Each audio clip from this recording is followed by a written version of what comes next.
आप सभी को मेरा नमस्कार। अब मैं टाइम टेबल के बारे में कुछ चर्चा करूंगा जो कि छात्रों के लिए बहुत ही उपयोगी साबित होगा। टाइम टेबल क्या है, टाइम मैनेजमेंट क्या है? जैसा कि शब्दों से ही प्रतीत होता है कि समय का प्रबंधन, समय का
समय को एक बार समय का मैनेज हो जाए, एक बार समय को हमने अपने हिसाब से अगर हम हर चीज का रूटीन बना लें और अपने हिसाब से उसको करें तो ये बड़ा फायदेमंद साबित होता है। तो समय का प्रबंधन करने के लिए सबसे पहले हमें ये देखना होगा कि हमारे पास कौन कौन सी समस्याएं आती है, क्योंकि जब तक हम समस्याओं से रूबरू नहीं होंगे, समस्याओं के बारे में नहीं सोचेंगे, तब तक हम उसका हल भी नहीं सोच सकते। अब जैसे व्यवधान, पढ़ाई में व्यवधान कई तरह के आते हैं। एक तो सबसे पहले व्यवधान आता है मूड का। पढ़ाई का मूड ही नहीं बनता है जल्दी। अगर पढ़ाई का मूड बन गया तो ये सबसे अच्छी बात है। कई छात्रों के मूड बहुत अच्छी तरह बन जाते हैं, तुरंत बन जाते हैं और कई कई घंटे तक कायम रहते हैं। ये बहुत अच्छी बात है। पर ज्यादातर छात्र इस बात से परेशान है कि एक तो उनका मूड नहीं बनता, और अगर मूड बनता भी है तो कुछ समय तक ही जारी रहता है, वो ज्यादा देर तक नहीं रहता। तो इसका ये कारण, इसको सबसे पहला जो ये मूड का जो चक्कर है और मूड नहीं बनता है और ज्यादा लंबे समय तक उसमें इंटरेस्ट नहीं रह पाता है, इसका कारण यह है कि हम उस पढ़ाई को लंबे समय तक जारी रखते हैं, जो कि एक गलत बात है। और यही हमें पढ़ाई में व्यवधान पैदा कर देता है। पढ़ाई का समय 2 से 3 घंटे मैक्सिमम होना चाहिए एक स्पैन में। अगर एक बार आप बैठते हैं तो 2 या 3 घंटे का आप एक मैक्सिमम एक बना ले, या 2 या 3 या 2.5, किसी अपने सुविधा अनुसार कि इतने समय तक आप एंजॉय कर सकते हैं। एंजॉय मतलब आप मूड से पढ़ सकते हैं, मन से पढ़ सकते हैं, जिसको कहते हैं केंद्रित होकर पढ़ना। कंसंट्रेशन आपका बन सकता है। उसके बाद आप जरूर 15 मिनट का ब्रेक लें। क्योंकि 15 मिनट का जब आप ब्रेक लेते हैं तो आप रिफ्रेश हो जाते हैं और फिर आप बैठते हैं, तो फिर उतने ही देर के स्पैन के लिए बैठते हैं, उतने ही टाइम पीरियड के लिए जब आप बैठते हैं तो फिर आप 15 मिनट का बीच में ब्रेक ले लें। यानी जब भी आप पढ़ने के लिए बैठे 2 या 3 घंटे का एक टाइम पीरियड बनाए किसी एक सब्जेक्ट पे, तो आप 15 मिनट का ब्रेक जरूर लें और उस 15 मिनट के ब्रेक में आप म्यूजिक सुन सकते हैं, थोड़ा मेडिटेशन कर सकते हैं, रिलैक्स ले सकते हैं। इससे क्या होगा कि दिमाग को एक आराम मिल जाएगा और आप फिर उसी तरह से ऊर्जावान हो जाएंगे। आप फिर पुनः आपकी शक्ति जो है ऊर्जावान हो जाएगी और पढ़ाई में भी आपका मन लगेगा। और वह जब आपका पढ़ाई में मन लगता है तो आप ग्रहण भी ज्यादा करते हैं। दूसरी समस्या आती है कि हमें कहीं बाहर जाना हो गया, किसी तरह से बाहर, या कहीं दोस्तों के साथ मिलना हो गया, या कभी मूवी देखना हो गया, तो इस तरह के भी व्यवधान आते हैं। क्योंकि हर छात्र के दोस्त भी होते हैं, है ना, और वो अपना एंजॉय भी करना चाहते हैं और उसमें अपने मन को रोक भी नहीं पाते। तो इन सब समस्याओं के लिए, या घर में कोई काम ऐसा आ गया या कोई मेहमान आ गए, तो इन सब समस्याओं से निजात पाने के लिए हम सबका एक टाइम फिक्स कर दें। तो अब किस तरह से टाइम फिक्स करें और क्या करें, इस पर मैं आ रहा हूं। जैसे मान लीजिए कि 7 दिन का वीक होता है, तो 7 दिन के वीक में हम 4 दिन ओनली 4 डेज का स्टडी टाइम बनाए, 4 डेज पढ़े, 4 दिन का ही रूटीन बनाए, इससे ज्यादा का नहीं। ये आपके धीरे धीरे समझ में आ जाएगा कि 4 दिन का मैं रूटीन क्यों बनाने कह रहा हूं। 4 दिन का जब आप रूटीन बनाएंगे तो 10 घंटे या 12 घंटे जो आपकी कैपेसिटी है, चारों दिन पढ़े, 10 घंटा 10 घंटा 10 घंटा 10 घंटा, या अगर आपकी कैपेसिटी 12 की है तो 12 भी पढ़ सकते हैं, या धीरे धीरे इसको बढ़ा सकते हैं अपनी कैपेसिटी को 10 से 12, या किसी की कैपेसिटी 8 घंटे की है तो 8 घंटे का ही बनाना है 4 दिन।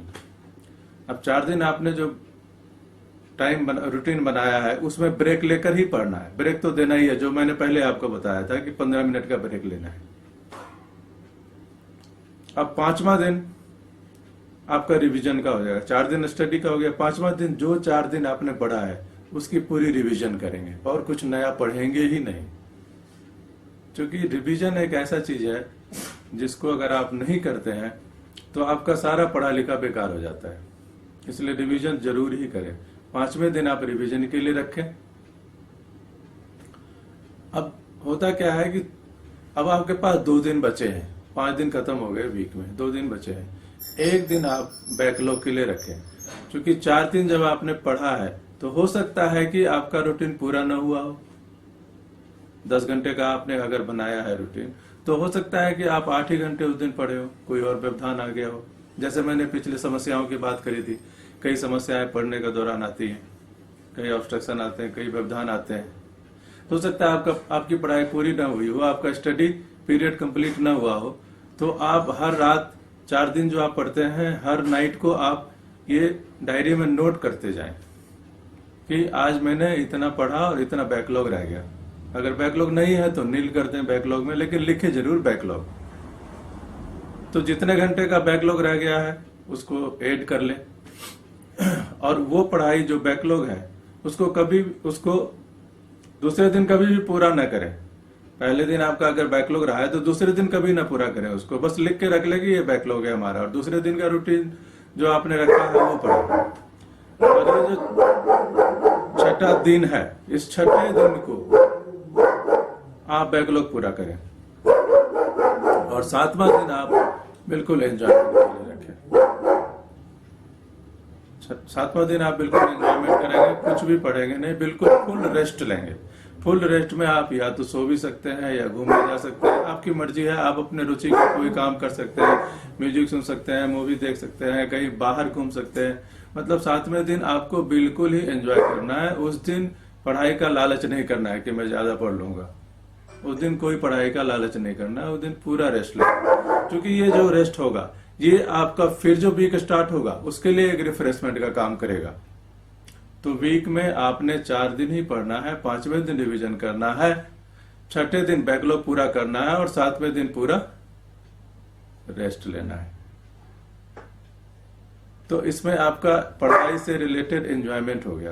क्योंकि आपने 4 दिन अगर कंप्लीट किया है तो आपको 2 दिन एंजॉयमेंट के मिल जाएगा, 6ठा और 7वां। चूंकि 6ठा आपने बैकलॉग के लिए रखा है और 7वां एंजॉयमेंट के लिए रखा है, तो 2 दिन आप एंजॉय कर सकते हैं या रिवीजन कर सकते हैं, जो भी है आप 2 दिन एंजॉय कर सकते हैं अगर आपने 4 दिन पूरे मन से पढ़ा है तो, और 5वें दिन रिवीजन किया है तो इस तरह से हमने देखा।